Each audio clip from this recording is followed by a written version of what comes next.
welcome to another episode of Chocolate with Rain.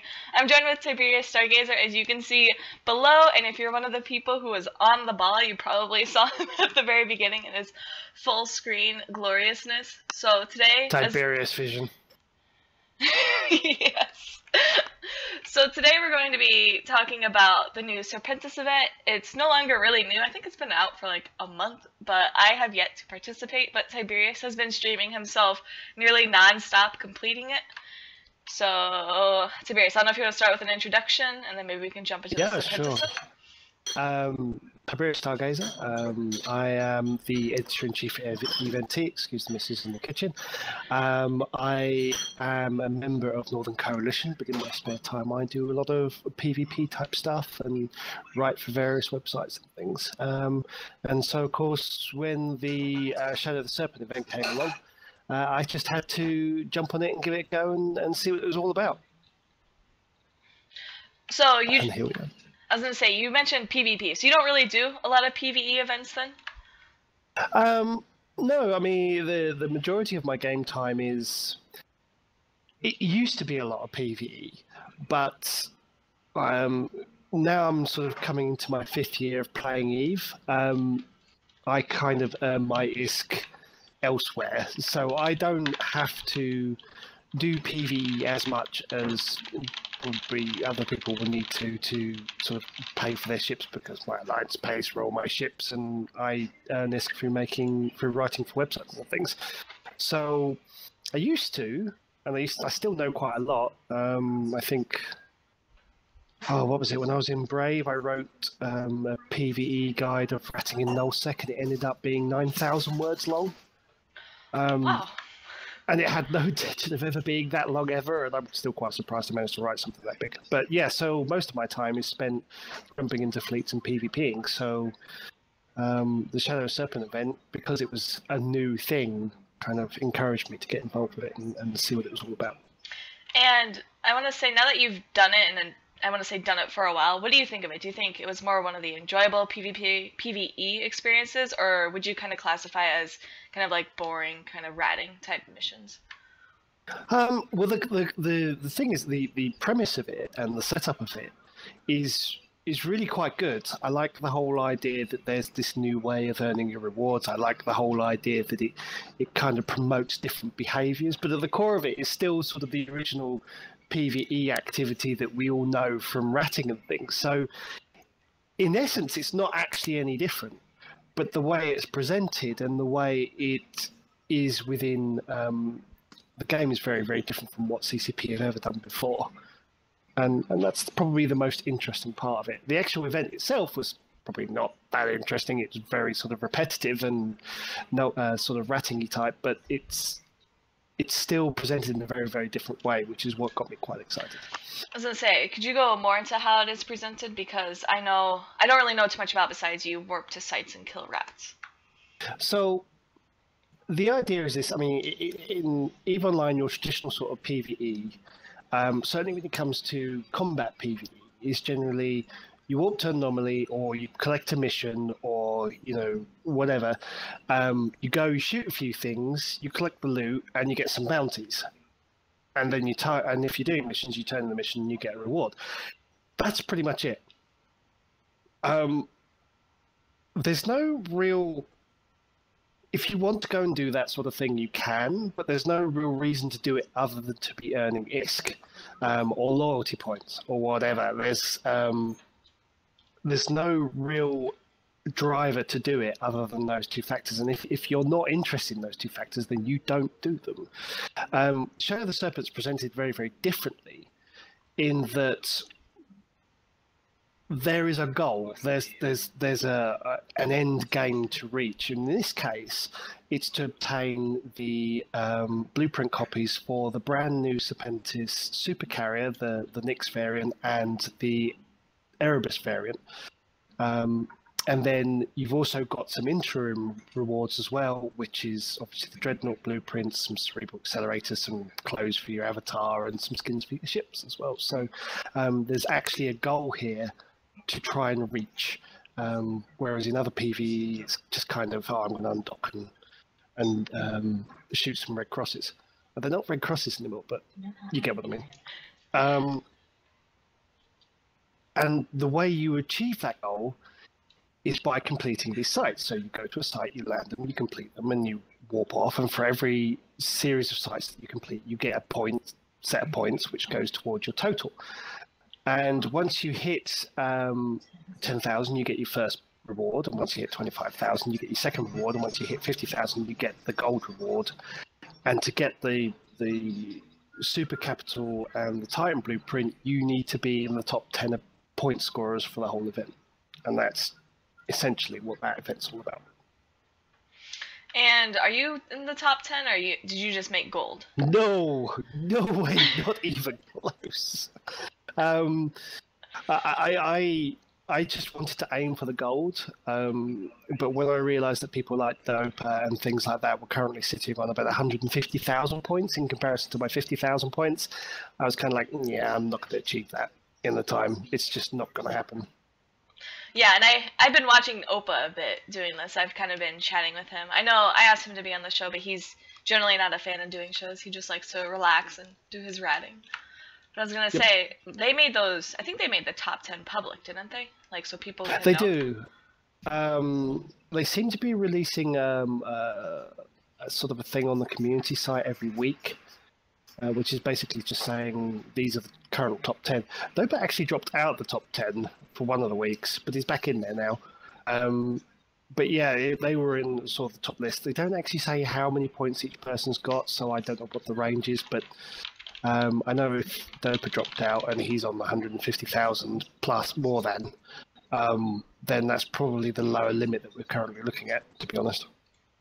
Wait, did you say he dropped out after being, like, in the top 10? Yeah, they released one for the first 10 weeks, and he was in it. The first 10 names for the first week, and he was in it, and then in the second week he wasn't in it, and then the third week he was back in it again. Okay. But yeah, I think he has been getting war decked and has been struggling with that. Because I know the sites are not, the older events used to be focused more of like going into low, going into null, or going into wormholes. Whereas this event seems very focused on anyone and everyone can participate. Do you feel like that's true? It's very, yeah, that is very true. Because it is across the board. You can do it in high sec, low sec, or null sec. There's even special events aimed for people at wormholes as well. Although I've heard some mixed responses to those. But the most interesting thing about this is this seems to have come from a culmination of the test runs that they did earlier this year and last year in the form of the Blood Raider events and Garista events and the Frostline event and things like that, which are very, very similar. But the rewards on this, whereas in those ones, it was you go in, you run the site, you grab the loot, and you had a chance of getting the loot. Like quite valuable loot. I think one of the Frostline events were dropping plexes and things like that. Yeah, I remember that. Whereas in this one, the emphasis is all about the points. I mean, sure, they drop implants in some of the sites, but only one of the sites out of all the sites you can do actually drops anything at all. So it is, the emphasis on this event is literally just to go in and run as many sites as quickly as possible and as possible as you can. Okay, and would you say of those sites that did drop loot, but they weren't as valuable as the final prizes, the gold pack and the silver pack and whatnot? I'd say probably about 2/3, well, a third, maybe a quarter of all the value I got from the event was from those drops in those sites. Because some of those implants are actually very, very valuable. They're the new Asclepian implants, which are basically once you have a set of these, they give a bonus to armor rep and mount when you're repping locally on a ship. So they're like, for people that fly Marauders and things like that, they're going to be really, really powerful because they have bonuses to armor repping, and Hyperions and Myrmidons and Incursuses also have the same thing as well. So the high grade sets of those are very, very expensive, and the whole full set of them can cost maybe about 3-4 billion ISK total. Okay. So they're quite worthwhile. Yeah, I was gonna say I do remember. I think when they announced that, I remember. I think it was like Lastel, and Christopher Well, and they were both like freaking out. They're like, "Oh my God, these new implants are, and finally our ships will be good." And they were super excited. I don't know if they ran the events, but I know they were super excited about the new implants. I can't imagine them running the event, to be honest. I just think they just go take my money and buy it off of someone that does run the event. Well, To be fair, I was gonna say, like, how long does it normally take to do? Because you mentioned you want to do them as fast as possible. Is it worth doing just a little bit of them, or is it better just to go for like the prize packs, the like gold, bronze, silver prize packs? if you're gonna do it, go for gold. I mean, straight off the bat, if the bronze is, it's okay. You get some, Serpentis clothes and an accelerator which lasts for a few hours, and skin. But overall, they're not worth that much money. But the gold one is where all the value's tied up in it. And how much? I know it's probably changing as people complete them due to supply and demand. But how much do you think that you got after everything sold or everything was completed? Total, including everything that was in all three boxes, the bounties from the NPCs that are being shot, and all the drops that I've picked up, was somewhere in the region of about 5.2 billion ISK. And how long? Let's say how long did it take you to get that? That was about 80 hours Okay. total. So it works out about 65 billion ISK an hour, which is probably the equivalent, 65 million ISK an hour, which probably works out about the equivalent of ratting in nullsec or something like that. Okay, I was gonna say 60 billion ISK an hour would be amazing. It's probably really broken. No, not even incursion guys get that much money, or wormhole guys get that much money. But yeah, it's about the same as nullsec ratting. I think that's probably gone down in value since it's been started. But it was certainly worthwhile for me anyway, at least. But I didn't do it because I wanted the ISK out of it. I did it because I wanted the blueprint out of it. They you said the capital blueprints. Yeah, so the Dreadnought, the Vehement, which I've got, and now I'm currently trying to raise the 20 billion ISK that I need to build the thing. So are you gonna actually use it for yourself, or are you gonna build it and then fly it on your own? Yeah, no, I'll use it myself. I want to keep it as a hanging thing, and this is probably one of the good things about this event that I like more than anything else. It's given people a rare opportunity to obtain something that maybe they wouldn't ordinarily be able to obtain. Because after this event, those blueprints and things will only be available in the Serpentis Loyalty Store. And the only way you're going to get those out of the Serpentis Loyalty Store is if you can run the Serpentis missions to gain the loyalty points for them. Mm-hmm. And that is extraordinarily difficult unless you control the higher end missions, and of course you need to be generally part of a organized group to control the station and the space where the agents are. So after this event, we'll probably see a big surge of all these dreadnoughts and things, and we'll see that the super carriers and titans being built. But after that, they're going to be quite hard to come by. So this is a very easy opportunity for people that want to get in on the ground floor and get hold of one of these before they become very, very difficult to get hold of.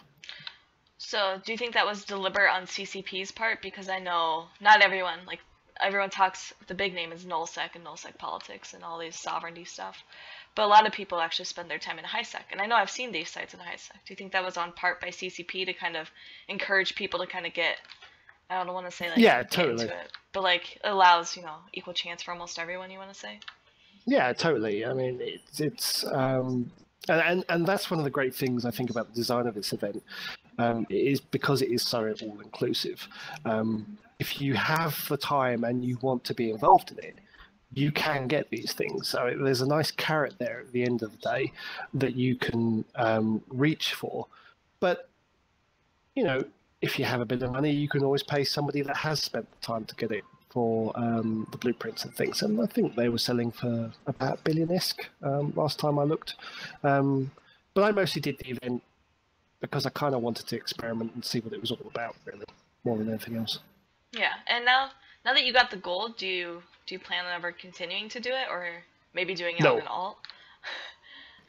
no. After putting that time and effort into it, I don't want to do it again.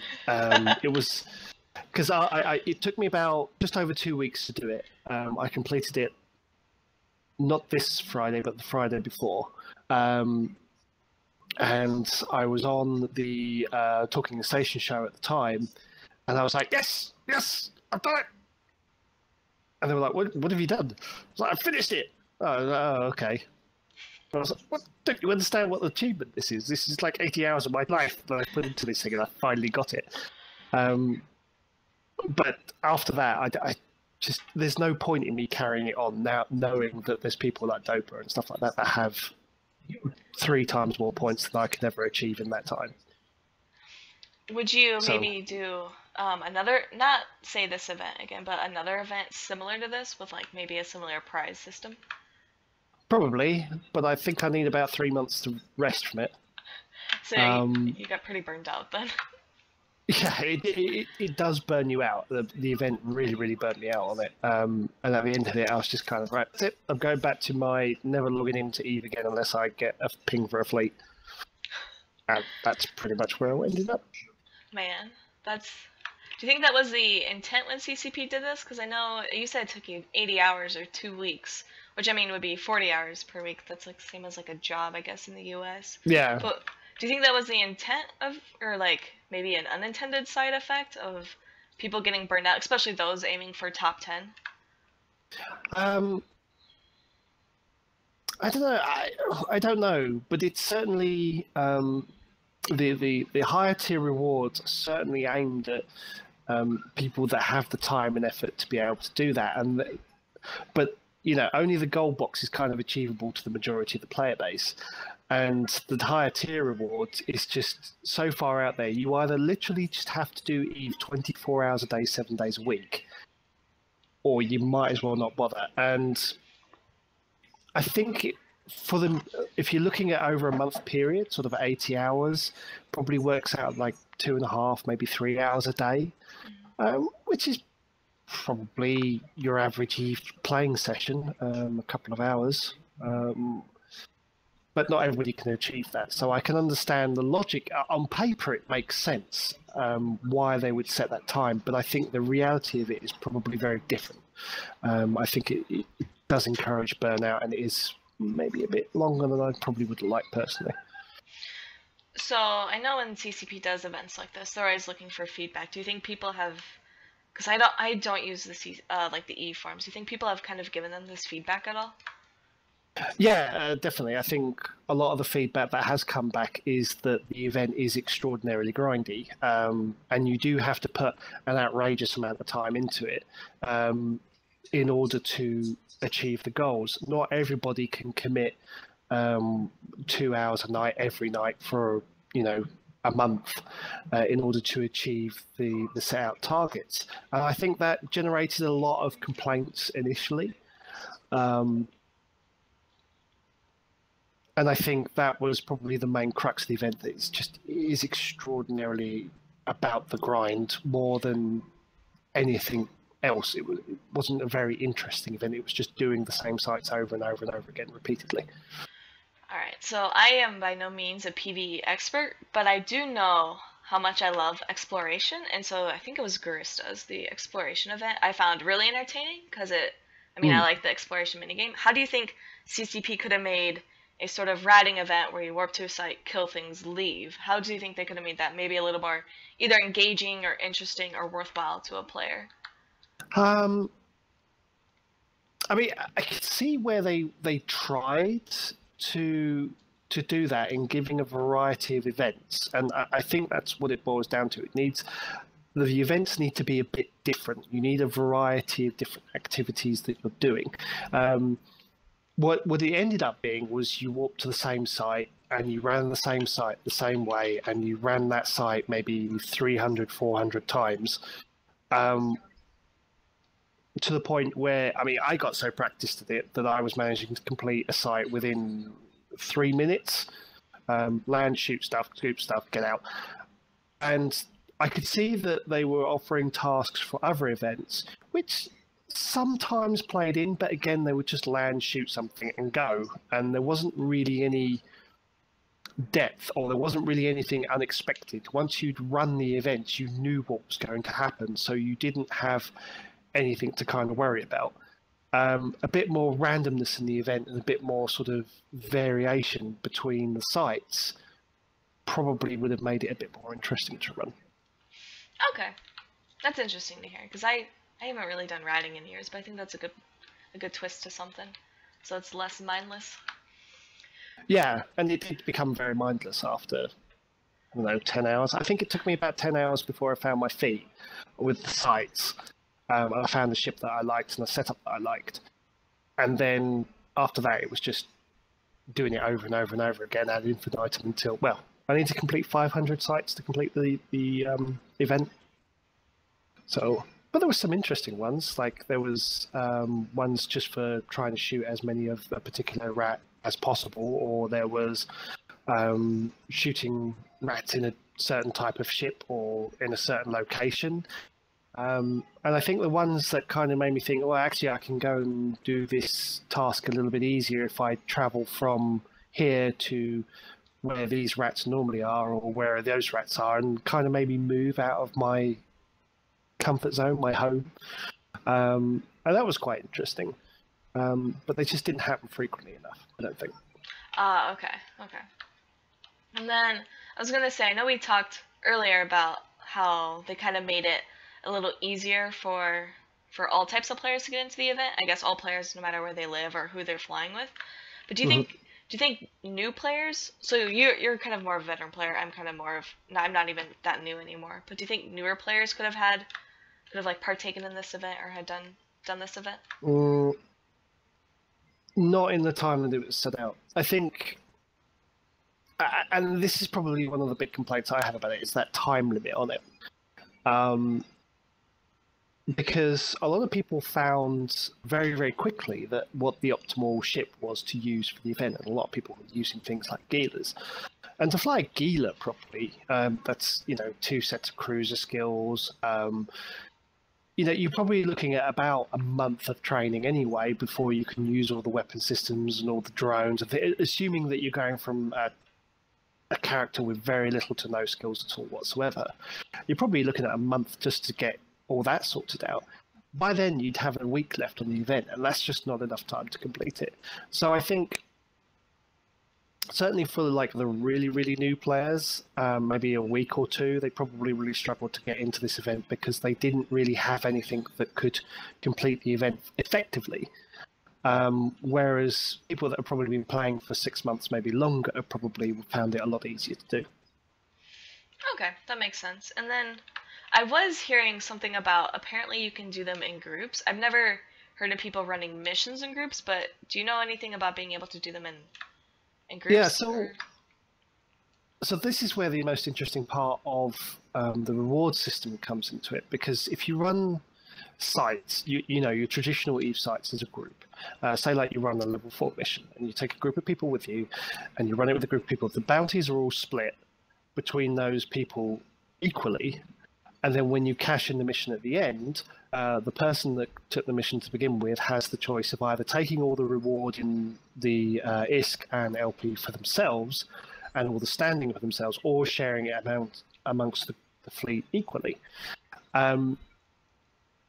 But this event, everybody got rewarded the same amount of points for completing an event, a site, that everybody else did. So even if you had one person there, you complete the site, you got 100 points. If you had 20 people in that site and you complete the site, you got 100 points. Didn't actually matter. So it did really encourage ad hoc groups of people to get together and start running these sites together, which is quite unique for an event of this type, because I've never actually seen them do that sort of thing. The only thing you then had to kind of worry about is who was going to scoop the loot at the end of the site. So they usually ended up being a little race to see who could get to the can first. But it didn't matter so much, because as long as someone completed the site, you still got your reward for completing the site. And you did say the loot at the sites wasn't as great as like actually completing the tasks at hand? No. Okay. I mean, they probably added about 1.2 billion ISK to the total, which is probably about 20% of the value. But there came a point where I'd land in the site and there'd be like 5 or 6 people, running the site at the same time, and I wouldn't feel like, you know what, I'm just going to let them have that. I just want the nice, quick, easy points, and that was it. Although I did get very good at snatching the loot from the cans from other people, so. Yeah. So you were kind of the guy, the jerk that comes in as they start the mission, and then you just zoom in, grab the loot, and leave. Pretty much, I'd sort of just run in, take note of what were the final rats that needed to die, burn up to the can, and as soon as the last one die, hit the loot button and grab everything and do a runner. So yeah, I was a bit antisocial in that front. But did you make any friends, or did you have any people kind of ask you for help? I did actually. There was a guy. I can't remember his name, but there was a. I was running the site, and there was a guy in this little ship, and he was in a cruiser, and he was always going to get to the can faster than me. So I thought, well, there's no point in me actually racing him to the can because I'm in a battleship, so I'm never going to beat him to it. And we kind of went along on the same sites for about 3 or 4 of them. And then I got an email from him to say, you can take the can. And I thought, oh, hang on, what's this? And so I, slow boated towards the can, scooped the stuff. I said, thanks. And he was like, yeah, you can have it because I saw you sitting at the entrance to the site for the last few days. So, you can take whatever was in that one. And that felt really weird because here I am in my ruthless Eve mentality, and here's a guy just going, hey, you're cool, you did try and fight me for the site, so you could take that one. And we kind of carried on running sites for the rest of the evening. Haven't seen him since, but he just kept kind of he just kept going with me, and then every now and again said, oh no, this is yours, and we ended up fleeting together and we just chatted away. And he'd go, hey, you can have this can, or no, you can have this can, and we kind of shared it between us. So that was a weird experience, but it was quite nice all at the same time. It was very weird having someone be nice to you. Is that what you're saying? Yeah, pretty much. In Eve, it's just like, you expect someone to be an arsehole all the time, but when somebody isn't an arsehole, you just kind of, oh, that's quite nice.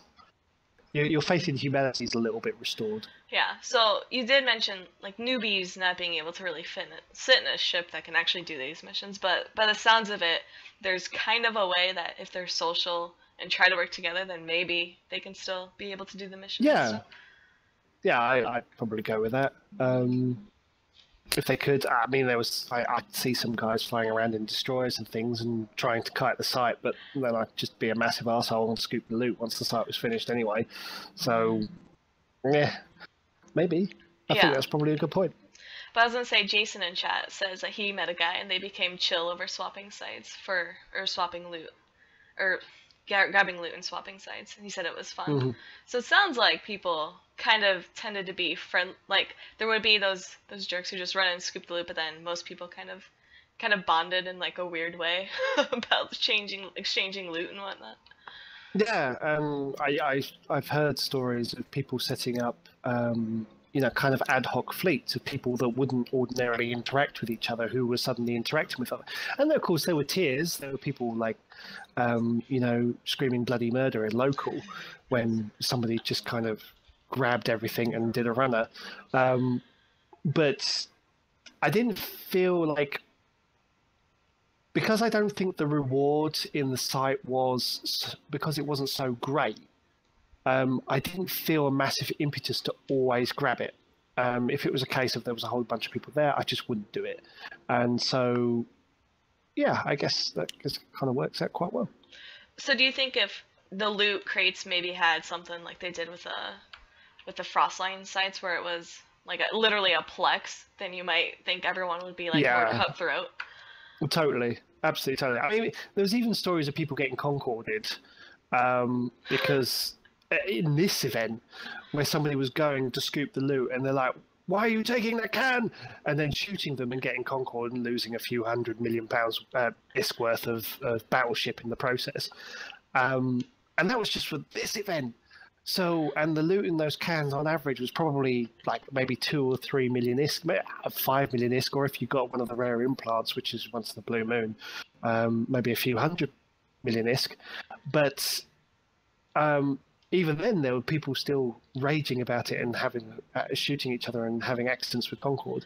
But at the same time, you had the reverse happening as well. The whole people getting together and forming fleets. So I definitely think making the rewards too big in the cans may have resulted in a lot more conflict than this event caused. So do you think CCP? I don't know if that was like their intent of this, but do you think after seeing that they might try more events of, because you said they were completely different than you've ever had with the whole like point system. Do you think they might try doing like various PvE events where you end up getting points and then it kind of promotes teamwork or being social and not always the whole scamming and being a jerk and Eve type mentality? Well, yeah, I mean, I would totally like to see that a bit more because one of the hardest thing in this game is forming those connections with the other people that you play with. You kind of just go from spot to spot, and you can just sit in a belt or run missions or whatever and not really connect with anybody. And I think having an event that encourages that will benefit the game overall because it helps player retention. I think CCP have got definitely the right idea when it comes to this, but I think it needs a little bit more refinement, a little bit more tweaking. And that was the suggestions you gave earlier, right? Something along those lines? Yeah, pretty much. That'd be good, hopefully. I was going to say, I know I haven't done an event since, I think Frostline was the last one I did. But this one and then the other rat shooting one, I wasn't too interested in, but hopefully they continue that because I always find it fun. Like the mindless PvE activities fun because like then you can just Netflix or something while you do them.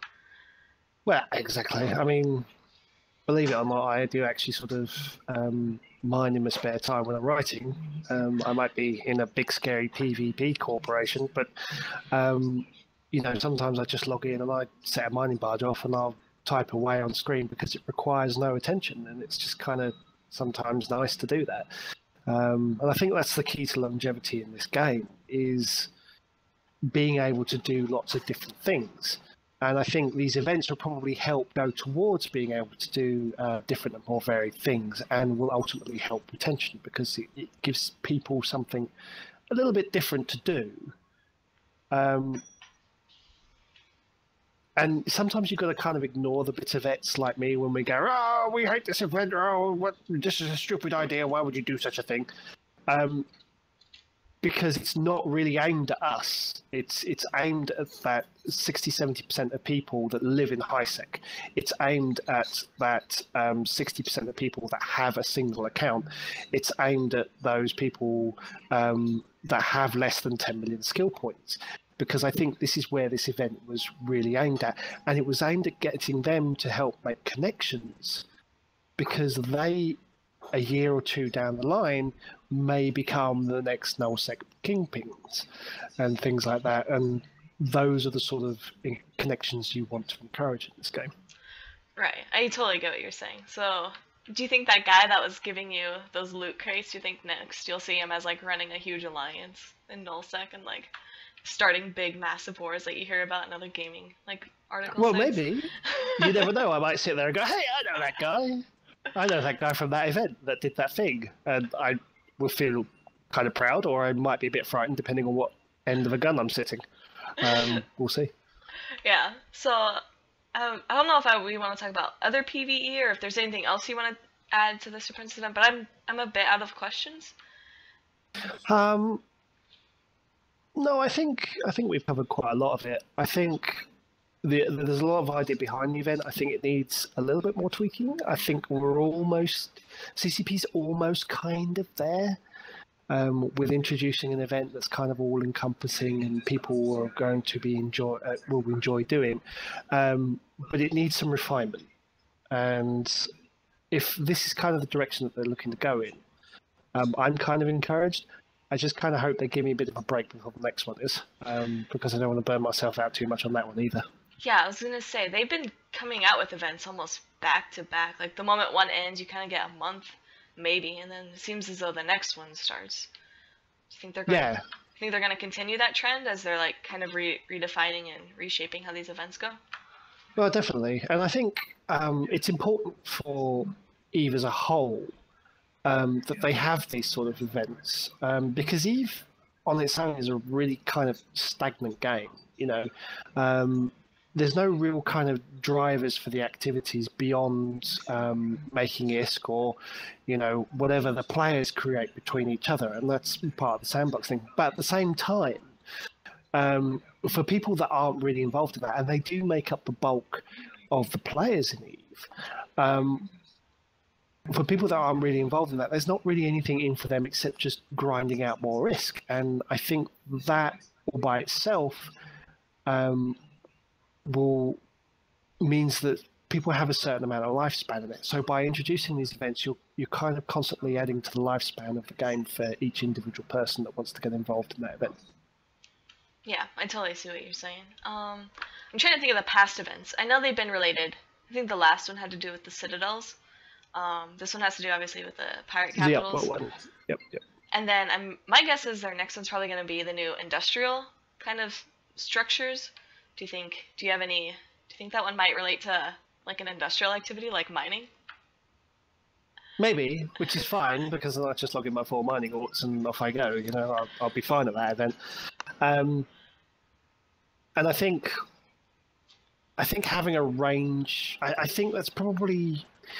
I'm reluctant to make a guess, to be honest, but I think it's all very well and good having a pure PvE with shooty bits event, but I probably would have liked to have seen a bit more in this event towards people that don't do the pure PvE shooty bits. I probably would have liked to have seen something for them for exploration or the miners. There was a bit in there for the miners, but it came up so rarely.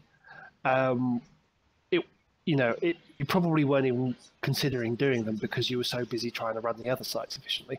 So yeah, I totally, because we got the new mining barge models coming out. We've got the raw core changes coming out. We've got the industrial arrays coming out. So it would probably make sense that there's some form of PvE event to come centered around those structures. Yeah. I'd go with that guess. It's a good guess. Yeah. And so my question is so knowing mining and how, like you say, you obviously have 4 mining alts, and how kind of simple and unchallenging it is, or like it's pretty much risk-free unless another player comes to gank you in like low or null sec. I can't talk. So how do you think they can maybe add a sort of like engaging element to a potential mining event if they choose to do one? I wouldn't want them to. You know that. So you'd be content with the AFK mining? Yeah, totally. That's the only reason I do it. That's like honestly the only reason I do it. It's just because sometimes I do want to just log in and sit there and shoot a rock and not really pay that much attention to it. I think that element of the game has its own appeal, and I don't think it needs to be that more interactive. I don't think it needs to be that more engaging, because the engaging part of that activity comes at the industry bit, at the end of it, which I'm assuming if you have a bunch of characters that go out and mine every now and again, you probably do a bit of industry on the side too. So I'm quite happy with mining. It's otherwise, if you do it, it's just going to become this horrifically repetitive event, and it's probably going to turn more people off.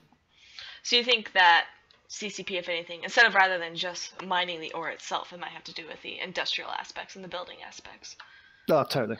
Yeah, okay. Totally. That actually makes a lot more sense and probably would appeal to a lot more people. Like I just, if I had to do that, do something more engaging for mining, which you can spend hours every week doing, I think I'd just develop a repetitive strain injury faster than I could blink. Especially when you're running 4 characters at the same time. So I'm totally fine with mining the way it is. Okay, well, that's good. I know some people absolutely hate it, but other people just find it really, really relaxing. Like you said, they It's just find chill. it. Like this afternoon, logged in, was watching James Bond, drinking a couple of beers, sweltering in the heat that we got over here in the UK at the moment, and was just emptying a mining barge every few minutes. That was it. Yeah, it was a relaxing afternoon. Did you make a lot of ISK? Hell no. But you don't mine to make a lot of ISK. You I mine thought because it's an act. I thought ice mining was like really profitable. It is, but it's too much of a pain in the ass to try and find the sites. I mean, if you live out in nullsec, that's fine because you get the belts to do. But when you're living in high sec, it's not something that you do. And all my other characters do it in high sec. But I've done nullsec mining in the past as well, and it adds a bit more interest to it. You generally just always have to have one eye on the screen to make sure what's going on. But I still kind of like the AFK event of it. Yeah, I know a lot of people who like to do PvP definitely love those those high sec or those low null sec miners because it creates easy content and easy fights. Yeah, exactly. And I'd rather we be out in space, like half asleep, like some cows, waiting to be a target for someone, than just kind of not at all. Yeah, that's true. Well, I think that's all the questions I have, unless you have anything. Do you want to promote your show? I know you do a show. Yeah, I do a really, really bad show on a Friday at 5 Eve time, just covering sort of the player gatherings and events that are coming up over the next week. I also cover the shows and things that will be on this channel over the next week as well. And then we talk a little bit about general Eve news. We talked a bit about, I can't even remember what we talked about in the last show. That's how bad my memory is. Just general development news, some space drama from the nullsec groups. We talk a little bit. I do it with General Stargazer, and he does a little bit of Valkyrie on there as well. And then we show off some player-made videos as well. So I a selection of my favourite videos for the week. I randomise them, shove them in onto a playlist, and I just randomly pick one out to play in that show as well. So there's a bit of that too. That's it. You said what time was that on Fridays? 5 o'clock, 1700. 1700. Okay, I was gonna say I haven't seen that, and I'm really upset now that I'm hearing about it. But that's because I'm always at work like a loser. Well, I do upload them onto my YouTube channel. I can't do it because Teledar hates me for it because they've got copyrighted music on them. But I just like sharing the player-made videos, so it goes up onto my own YouTube channel. So if you want to catch up on those, you can. All right, awesome. I think that's it. Yep. So I'll play my outro video. You can laugh at, or you can watch it and laugh at it with me because it is absolutely hilarious. But I think that's all Even T has for Sundays. Sundays are pretty bare except me, so. Well, yeah, and we are still looking for streamers. So if you are interested in Eve streaming, it can be literally about anything, as long as it's Eve or Valkyrie or CCP related in some way or another. Let us know. You can direct message Nash or Chocolate Rain because you do the content directing, I think. Yep. Yep, and I've been reaching out to people as well. Yeah, exactly. I do believe we also, if you have an Eve account, remunerate as well. Yeah, I think we get paid. I actually don't know how much I get paid. I just kind of accept whatever money's given to me and hope I don't run through it buying frigates. Log in, accept disk, and that's it. Yeah. But it's usually around, I think, enough to plex one account is how Nash explains it. So it's a pretty decent amount, especially if you only stream in like an hour or two a week. So it's like a pretty fair use of your time. Especially if you don't want to do any PvE that we've been talking about this episode. Nope. Well, and that's kind of where I am at the moment. I spend all my money comes from writing and streaming, so I don't have to do PvE events. But there we go. I mean, hey, if it works, it works. Exactly. All right, so I will play my outro, but goodbye, you guys. Thanks for tuning in, and thank you to Tibbs for joining me. Bye.